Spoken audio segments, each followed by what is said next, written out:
हिब्बुल वतनी जो है या मुहिब्बुल वतनी जो है या पेट्रियोटिज़म जो है या नेशनलिज़म जो है, ये मेरे ख़्याल में एक नेचुरल इंस्टिंक्ट या इंसान के अंदर इनग्रेव्ड है। ये जो नेशनलिज़म है या पेट्रियोटिज़म है, मतलब सबसे बड़ी मिसाल जो हम अमूमन कोट किया करते हैं वो हज़ूर पाक सल्लल्लाहु अलैहि वसल्लम की हिजरत मदीना का वाक़या कि जब निकल के जाने लगे तो उन्होंने कहा कि मक्का मुझे तुझसे बहुत प्यार है। मैं कोट एंड कोट कह रहा हूँ, मुझे सही अल्फाज तो याद नहीं, लेकिन तेरे बेटे मुझे इस शहर में रहने नहीं देते। तो जिस जगह पे आप रहते हैं इंसानों में ये टेंडेंसी है कि वो उसके साथ एक नेचुरल एक अफिनिटी जो है या अफेक्शन जो है या एक एसोसिएशन जो है वो क्रिएट कर लेते हैं विद स्पेसिफिक टाइप।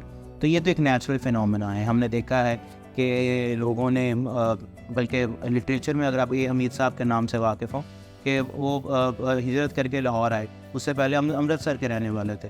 तो अमृतसर को ढूंढते ढूंढते उनको लाहौर मिल गया, और फिर लाहौर की मोहब्बत में जो उन्होंने लाहौर पे लिख रखा है वो मैं शायद कोई और उसको लिख ही नहीं सका लाहौर को उस तरह जैसे ए हमीद साहब ने लिखा। अगर मैं आपको मिसाल दूँ, आज की जो सबसे हॉटेस्ट मिसाल हमारे इस के अंदर मौजूद एग्जिस्ट करती है वो हमारे सामने है बांग्लादेश की मिसाल। आप देखिए 2013 के अंदर, अगर मैं गलत नहीं हूँ ना, तो शाहबाग प्रोटेस्ट हैं एक जो कि शुरू हुए बांग्लादेश के अंदर, और वो अगेन वही नेशनलिज्म का नारा जिसमें अगेन जमात इस्लामी और वो जो उसको बैन करने की बात की गई, और वो स्टूडेंट्स ही जो थे वो उसके फोर फ्रंट के ऊपर थे।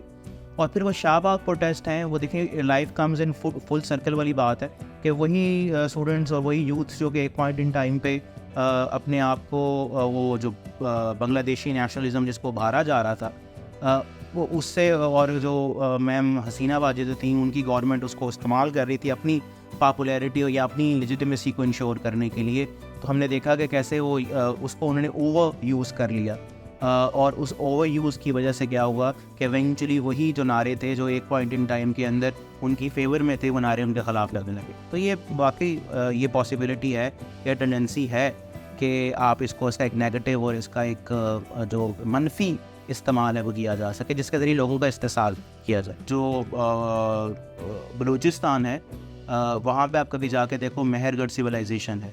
इसी तरह पंजाब सिंध के अंदर आपको जो है इंडस सिविलाइजेशन मिल जाएगी। आप केपी में चले जाते हो तो वहाँ पे मेरा बेटा खैबर पख्तूनख्वा में आपको गंधारा सिविलाइजेशन मिल जाएगी। तो ये जो चारों सूबाई इकाइयाँ हैं पाकिस्तान की, they have their own history जो कि हज़ारों साल पे मुहैयत है। तो Pakistan is comparatively a newer phenomena, ठीक है ना। हम जितना उसको कहते जी हिंदुस्तान पाकिस्तान उसी दिन मार्ज़ वजूद में आ गया था जिस दिन पहले शख्स ने इस्लाम कबूल किया था। Naturally it was the birth of the Muslim identity in India, ये तो हम इससे कभी इनकार नहीं कर सकते। लेकिन पाकिस्तान जो है comparatively is a newer phenomena. अगर हम एक वाइब्रेंट फेडरेशन बना पाते, एक वाइब्रेंट पॉलिटिकल सिस्टम बना पाते और जिसमें पावर को डिवॉल्व किया जाता, तो शायद हम ये चल पाते। लेकिन क्योंकि हमारे यहाँ अनफॉर्चुनेटली रिपीटेडली मिलिट्री इंटरवेंशन होती रही, मार्शल लॉज लगते रहे, और आपको पता है मार्शल लॉज जो होते हैं उसमें डिक्टेटर्स होते हैं। डिक्टेटर्स जो होते हैं वो centralisation of power, accumulation of power उनके यहाँ होती है। तो उसकी वजह से भी ये हुआ कि फिर वो उन्होंने जब पावर को एक्यूमुलेट करना शुरू किया तो उसकी वजह से जो पेरिफेरी है उसमें रिजेंटमेंट पैदा होती गई। तो एक वजह जो मेरे ख्याल में रही है वो एक तो यही रही कि एक हमारी डिस्टिंक्ट हमारी जो फेडरेटिंग एंटिटीज़ हैं उनकी अपनी डिस्टिंक्ट आइडेंटिटी, और फिर उसके अलावा जो हमारे यहाँ हमारी पॉलिटिकल हिस्ट्री रही उसने भी कंट्रीब्यूट किया कि समहाउ ये जो नेशनलिज्म है हम पे फोर्स किया जाए। रियासत जो है ना बेटा, ये समझना ज़रूरी है कि उसका मकसद क्या है, किस मकसद के लिए कायम की गई है। रियासत का मकसद जो है at the heart of the state, the main responsibility of the state is to ensure the well-being and the welfare of the people. If the state is faltering at delivering welfare and well-being to its people, तो फिर लोगों की जो उसके साथ उनसियत है, जो attachment है, जो एसोसिएशन है, हम ये देखेंगे कि वो कम होती जाएगी। इसमें अगर मैं बुनियादी तौर पे आपसे कहूँ कि जो शख्स पाकिस्तान छोड़ के जा रहा है, इसका मतलब ये नहीं कि वो मुहब्बे वतन नहीं है, या वो जो उसके इर्द-गिर्द के हालात हैं वो उनसे खुश नहीं है और उनके ऊपर तनकीद करता है, तो इसका मतलब ये नहीं है कि वो खुश नहीं है, बल्कि इसका मतलब ये है कि वो एक कंस्ट्रक्टिव क्रिटिसिज्म कर रहा है, या वो ये समझता है कि ही don't see a future for him.